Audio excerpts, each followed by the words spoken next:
Well, I don't know about you, but I don't particularly appreciate being called a sheep. I don't know what it is. I just don't like it. And I think this is maybe because there's a raft of kind of unflattering metaphors around sheep, as kind of clueless or dim, or that phrase sheeple, people who kind of mindlessly conform or follow the whims of whatever is on trend. When I was growing up, my parents built our childhood home on a section next to some council reserve land in Taradale in Hawke's Bay, which was leased to a farmer for sheep grazing. And for several years, there was only a number 8 wire fence that separated our house, our garden, from our woolly neighbours. And quite frequently, there was this sort of cry of, "Mum, Dad, there's a sheep in the garden." And it sort of happened over and over again. And I liked the sheep, but they were often remarkably stupid animals.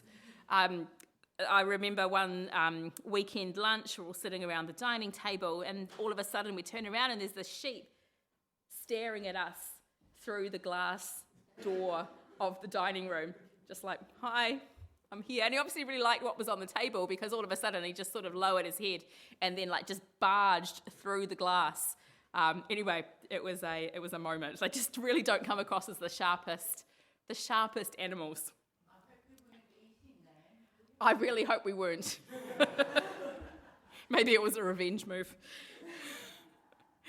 So today Jesus is talking to the Pharisees, and he paints for them and he paints for us this picture of a sheep pen, of an enclosure for the animals. And he describes the nature of their relationship, the gatekeeper, the shepherd and the sheep, one of nurture and protection. I am the gate, he says. A first century Middle Eastern shepherd, as some of you may know, would often lie across the entrance of the pen at night. He's literally putting himself on the line to protect his flock. And in the same passage in chapter 10, Jesus goes on to describe himself as the good shepherd, who's in such close relationship with his sheep that they recognise his voice. And in the next verse, after our reading, verse 11, Jesus talks of this shepherd who will lay down his life for his flock. But our passage today ends with a beautiful line: "I have come that they may have life and have it to the full." Not just life, abundant life. And it's clear that those who follow the way of Jesus are the sheep. And the sheep in this parable are exemplar sheep. They're A-grade. They know Jesus' voice, and they wouldn't go near any of the thieves or robbers that Jesus mentions in his story. For me, as I reflected this week, I sort of came to the realization that a lot of the time I am not an A-grade sheep. Fleetwood Mac put it one way, that we have the choice. You can go your own way. It's a line for you, Nate. Jesus, the gatekeeper, he is never coercive. The sheep come in, they go out, and they find pasture. And that shepherd is not violent. The sheep can choose to respond to his voice. But despite myself, I know I am not often taking up that invitation.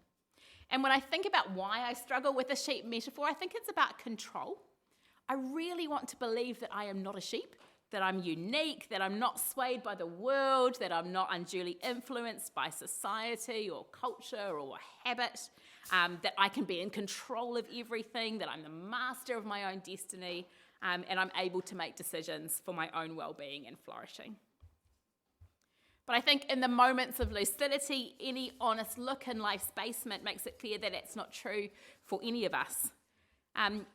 All the small things that we read, that we listen to, that we watch, the big decisions that we make about how many hours we work, what job we take, what we study, how much mortgage we might take out if we're lucky enough to do so.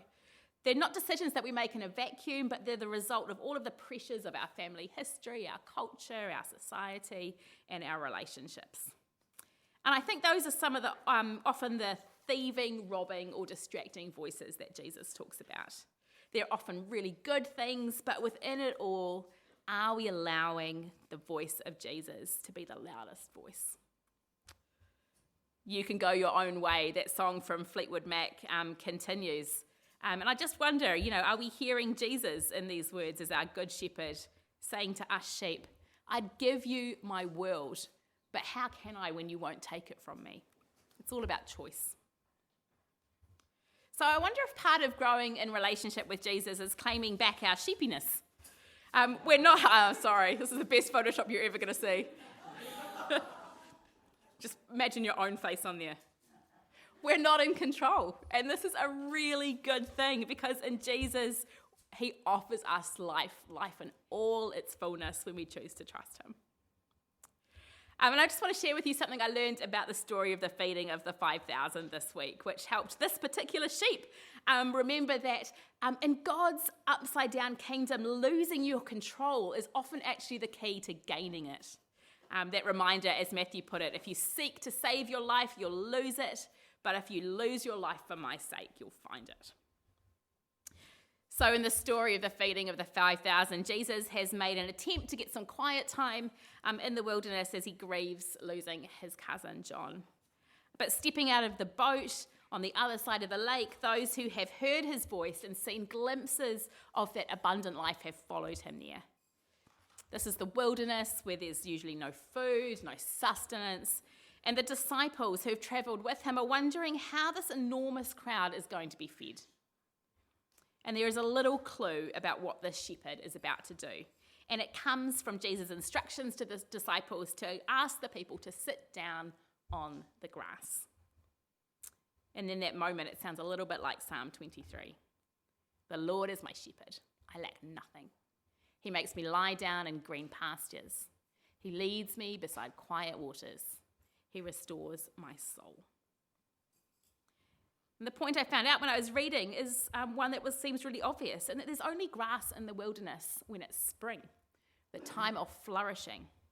And the Middle Eastern first century shepherd's job was to find that grass for his flock in the wilderness, to lead them to that place of safety and abundance. But there's anxiety in this picture too, anxiety of control, and it comes from the disciples. Their hearts are to provide for the people who are there, but they don't know how they're going to do it. And Jesus has just told them to sort it out themselves and has given them no instruction. And I would imagine they also don't want to lose faith with Jesus, and they don't want to be let down by him either. How is he going to come through? And I just wonder how out of control they must have felt in that moment. Jesus is asking them to trust him in this moment, that he, like a Middle Eastern shepherd, is one step ahead of his flock. But what I love in this moment is instead of treating the disciples like brainless sheep and solving the problem for them, he empowers them to be able to miraculously share what they had gathered, that very small amount, with everyone. So that unlike the Israelites in the wilderness who only got enough for one day, there are 12 baskets left over. And this is what I mean by that beautiful partnership that comes with being in relationship with the Good Shepherd, practicing hearing his voice and allowing him to go first. And we do this as we apprentice our lives to Jesus and we learn to live as he did. In Jesus, we have so much power to effect good. Our relationship with Jesus empowers us. It doesn't sheepify us. It means we can be bold to work with Jesus to bring his kingdom on earth as in heaven. So today, I just really encourage you to take the power that is given to you as a sheep of Jesus. Don't be enslaved by a false sense of powerlessness, because that's what this hostile world wants you to think. I wonder if you're terrified by climate change. I wonder if you despair at global conflict. I wonder if, like me, you rage at technology that sucks people in and changes the very nature of truth. Turn your eyes upon Jesus and play your part in his power, as small as it seems. Throughout human history, what happens when ordinary people let Jesus be at the helm is just incredible. So what does this fullness of life that Jesus talks about look like when people are saying yes to the voice of a good shepherd? We get a glimpse in the reading that's set from today from Acts 2, and a picture of the early church in full energetic bloom, caught up in post-Pentecost Holy Spirit energy. The people devoted themselves to the apostles' teaching and to fellowship, to the breaking of bread and to prayer. Everyone was filled with awe at the mighty wonders and signs performed by the apostles. All the believers were together and had everything in common. They sold property and possessions to give to anyone who had need. Every day, they continued to meet together in temple courts. They broke bread in their homes and ate together with glad and sincere hearts, praising God and enjoying the favour of all the people. And the Lord added to their number daily those who were being saved. This is such a beautiful picture, and still is a beautiful picture of Jesus' people, the church, on a good day. It looks like gathering and celebration. It looks like stretchy family. It looks like miracles. It looks like everyone having enough. It looks like growing. It looks like abundance. So today, I just pray that you may hear the voice of the Good Shepherd calling you by name, as he always does. And today, may we be God's people in this place, trusting in the abundance of life that he offers, and take that power that is offered to us in the Spirit to bring life to our friends, our families, our neighbours, our community, and our world. Amen.